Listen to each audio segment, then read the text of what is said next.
Assalamualaikum warahmatullahi wabarakatuh. Salam sejahtera dan salam bahagia untuk kita semua.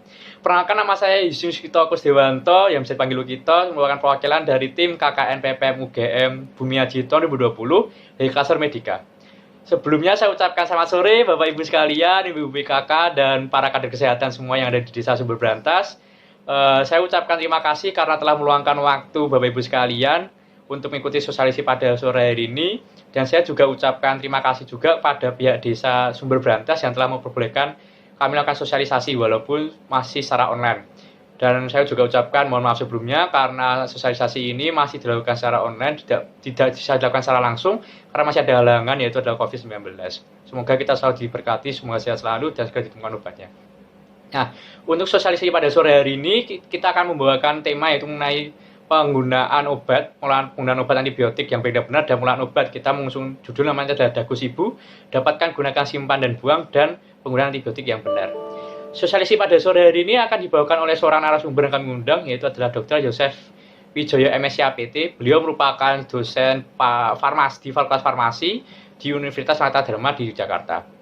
Nah, tidak perlu menunggu lama lagi, mari kita mulai sosialisasi pada sore ini. Selamat sore, Ibu dan Bapak sekalian, terutama para ibu-ibu PKK dan para kader kesehatan Desa Sumber Brantas Bumi Aji.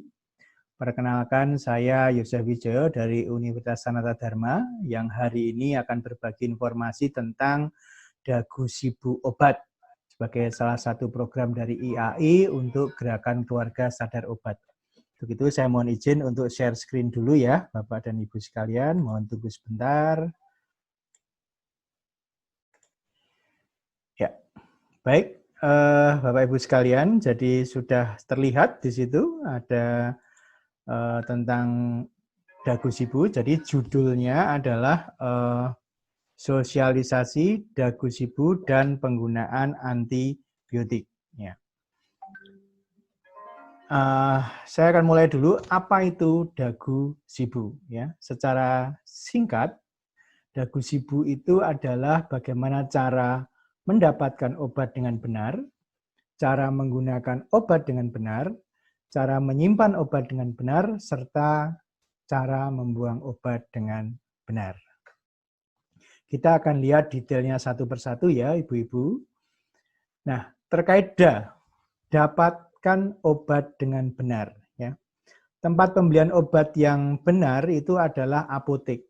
Di situ Bapak Ibu atau Ibu-ibu sekalian dapat membeli obat itu di tempat yang legal, yaitu apotek, khususnya untuk obat-obat yang untuk swamedikasi. Sedangkan kalau obat-obatnya itu tidak terkait untuk swamedikasi, maka Bapak Ibu bisa mendapatkan obat itu dengan cara apa? Dengan cara datang ke dokter. Dari dokter lalu ada resep, maka di situ akan mendapatkan obat. Setelah ibu-ibu sekalian dan para kader itu datang ke apotek, silahkan bertemu dengan apoteker untuk berkonsultasi, untuk mendapatkan informasi obat yang benar. Nah, pada waktu ibu sudah mendapatkan obat, perhatikan golongan obat yang dibeli, peringatan yang ada, dan tanggal kedaluarsa obat. Ini adalah 3 hal penting yang harus ibu-ibu ketahui semua. Nah, lebih dalam tentang golongan obat, ada macam-macam penggolongan ya, ibu-ibu sekalian. Ada yang gambarnya seperti huruf K, itu adalah obat keras. Obat dengan logo ini harus digunakan melalui resep dokter dan dibeli di apotek. Kalau logonya biru atau hijau, itu adalah obat bebas terbatas dan obat bebas. Bisa dibeli tanpa resep dokter, bisa dibeli di apotek maupun toko obat berizin. Namun yang menjadi catatan untuk obat bebas dan bebas terbatas itu lama penggunaan obatnya tidak lama ya ibu-ibu sekalian, paling hanya 2-3 hari. Bila masih sakit silahkan ke dokter. Lalu ada 2 penggolongan lagi yaitu psikotropika dan narkotika. Kedua obat ini harus dengan resep dokter. Dan untuk golongan-golongan tertentu itu bukan untuk pengobatan. Nah, ini mohon Bapak Ibu juga paham betul mana golongan-golongan yang bukan untuk pengobatan. Dalam arti di sini adalah golongan 1 ini biasanya rentan untuk disalahgunakan. digunakan. Jadi untuk psikotropika narkotika, selama itu mendapatkannya dengan resep dokter, maka itu sudah berada di jalan yang benar. Tanda peringatannya untuk tadi obat bebas dan bebas terbatas ada 6, Bapak Ibu. Ada P nomor 1, awas obat keras, bacalah aturan pemakaiannya. Jadi waktu mendapatkan obat dengan P nomor 1 ini, tolong dibaca aturan pakainya. Kalau P nomor 2, hanya untuk kumur, jangan ditelan. Sehingga harus waspada, ini untuk kumur ya Ibu-Ibu, tidak untuk ditelan. Kalau yang P nomor 3, hanya digunakan di bagian luar dari badan. Jadi tidak boleh dimasukkan ke dalam mulut, hanya bisa dioles.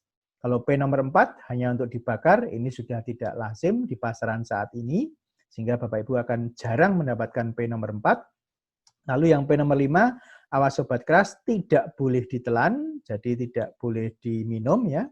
Terakhir P nomor 6, obat wasir jangan ditelan. Ini digunakan untuk mengobati nyeri misalnya di bagian dubur ya, suppositoria, ini biasanya P nomor 6.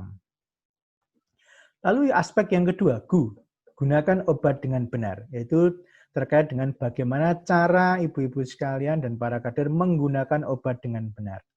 Untuk dapat menggunakan obat dengan benar, informasinya dapat diperoleh melalui apoteker, supaya ibu-ibu sekalian mendapatkan informasi yang tepat, benar, sehingga pengobatannya dapat berjalan dengan lancar.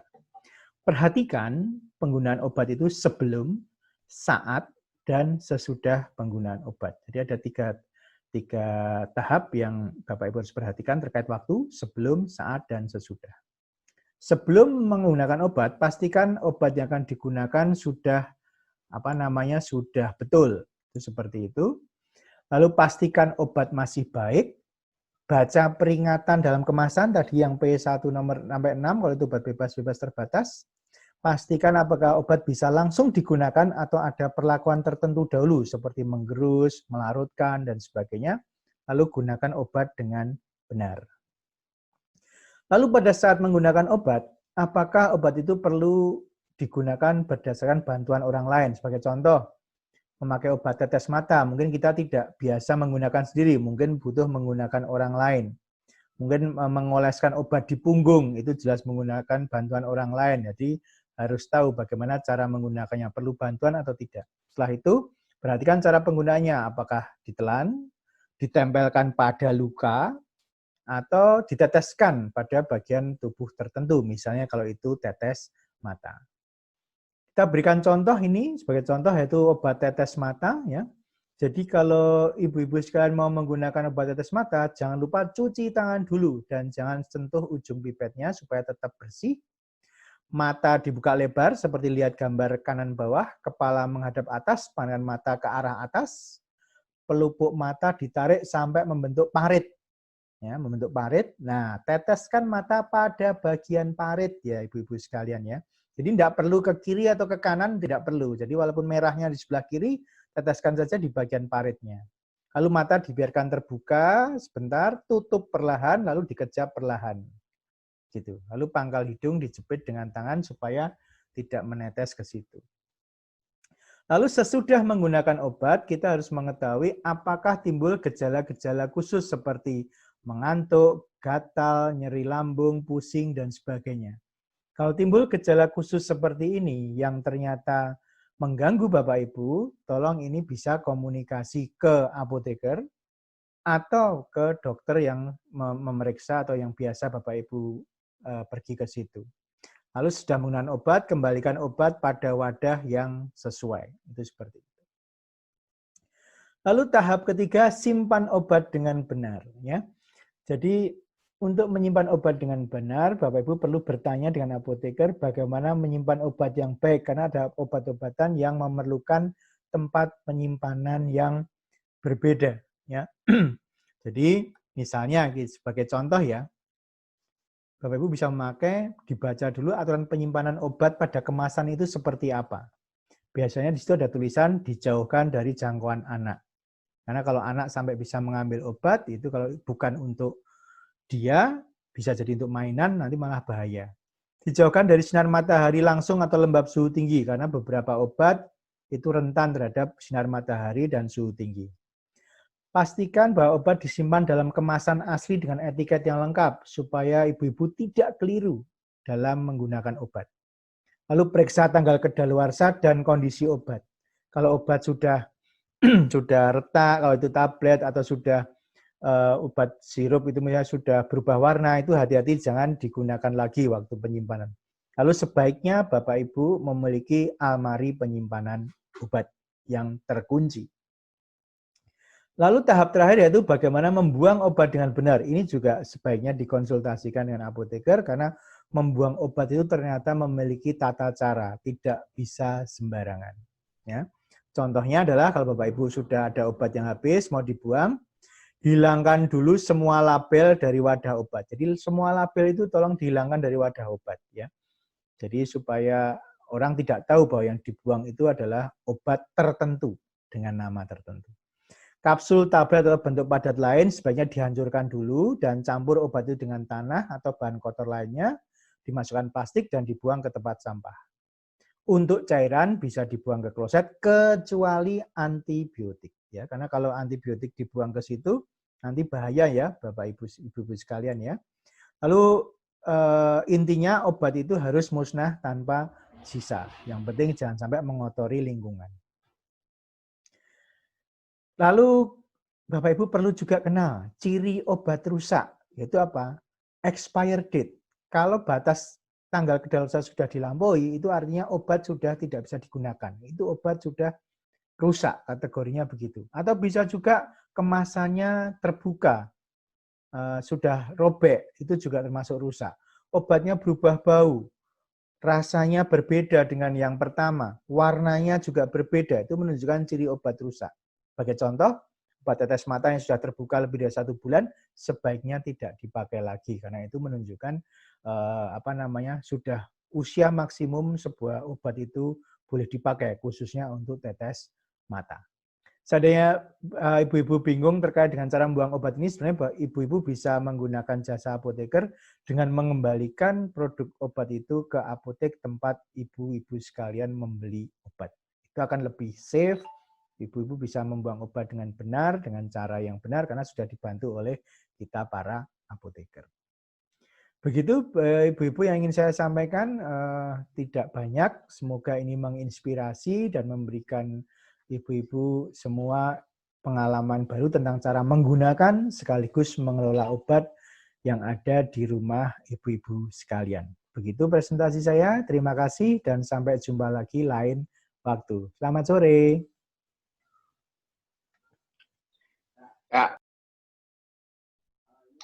Ya, terima kasih atas penjelasannya mengenai dagu sibuk oleh Bapak Dr. Yosef Wijoyo MSc APT. Terima kasih atas penjelasannya yang sangat luar biasa ini ya, terutama untuk ibu-ibu sekalian dan para kader kesehatan di Desa Sumber Brantas supaya makin paham bagaimana cara pengelolaan obat itu dengan baik dan benar supaya memberikan manfaat terutama diri sendiri dan pada lingkungan.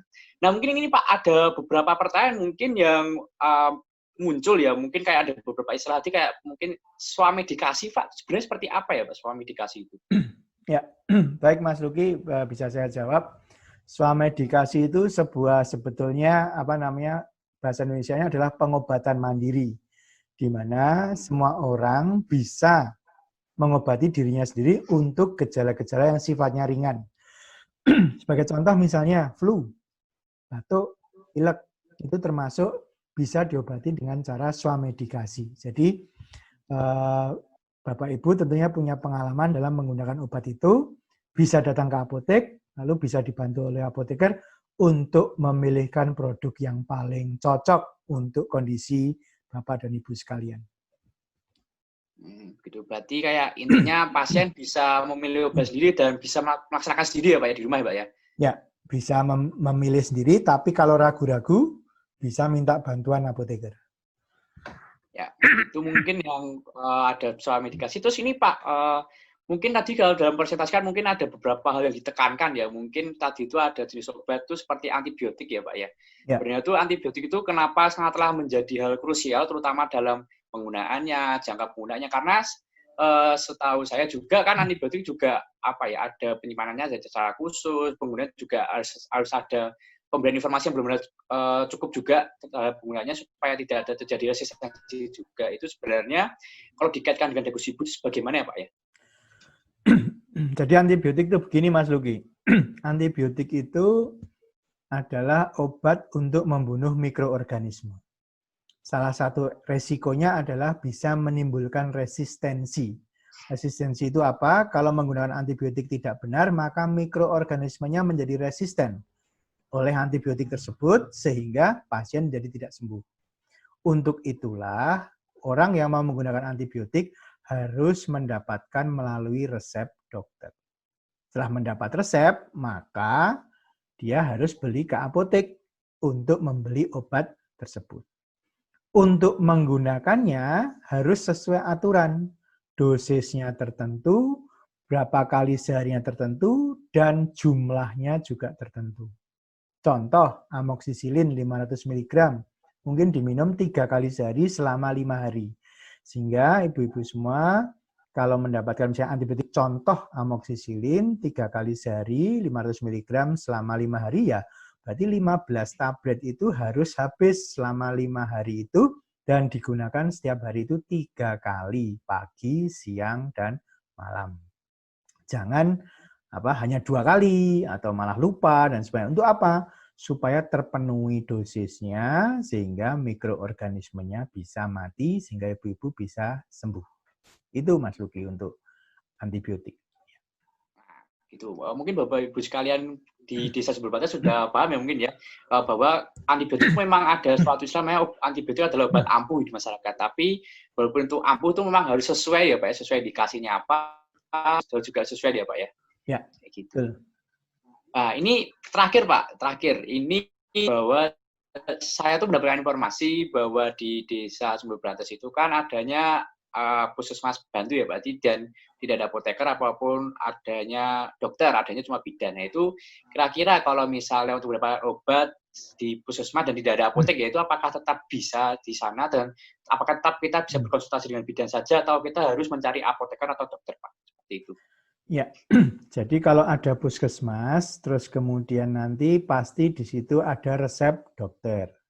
Nah, sebaiknya kalau memang ada puskesmas, di situ ada dokternya, walaupun nggak ada apotekernya, sebaiknya yang berobat ke puskesmas itu bertanya tentang obatnya ke dokter yang meresepkan obat. Karena dokter pasti tahu meresepkan obat ini untuk kepentingan pasien untuk menyembuhkan penyakit ini. Minimal mengetahui tentang kegunaan, lalu aturan pakai, itu sudah lebih dari cukup. Oh, satu lagi tambahan dari Mas Luki. Antibiotik tadi kan tidak boleh dibuang ke kloset ya, karena apa? Nanti bisa mematikan mikroorganisme. Tadi di presentasi kan ada. Nah, ini kalau mematikan mikroorganisme yang ada di kloset, nanti malah tidak bisa mengurai hasil buangan di kloset tersebut. Ini malah menjadi tidak pas, itu seperti itu. Dia itu tambahan. Kalau tahu yang puskesmas, silahkan komunikasi ke dokternya. Oh ya, oke. Ya, terima kasih Pak Yosef atas penjelasannya yang sangat menarik ya ini ya Bapak Ibu sekalian. Jadi dari sini kita bisa saya tarik kesimpulan sekecil ya bahwa dekusibus ini itu merupakan suatu konsep yang sudah kampanyekan sejak dahulu ya Pak ya ini ya. Ini supaya masyarakat itu semakin paham dan menggunakan obat dengan lebih bijaksana dan tentunya saja memberikan manfaat yang lebih baik pada diri sendiri dan tentunya manfaat baik juga kepada lingkungan sekitar seperti itu Bapak Ibu sekalian. Ya saya untuk sosialisasi hari ini mungkin sekian saja Pak. Saya mewakili tim KKN PPM UGM Bumi Aji 2020 mengucapkan terima kasih atas waktu yang telah diluangkan oleh Bapak Dr. Yosef Wijoyo MSc PT dalam mengisi acara sosialisasi dekusibus pada hari ini. Semoga ilmu yang Bapak telah sampaikan pada kami dan pada warga di Desa Sumber Brantas ini dapat dimanfaatkan dan dapat dilaksanakan dengan baik juga. Gitu Pak. Ya, terima kasih Mas Luki ya. Terima kasih. Terima kasih Pak Yosef. Ya, salam untuk ibu-ibu semua. Salam sehat.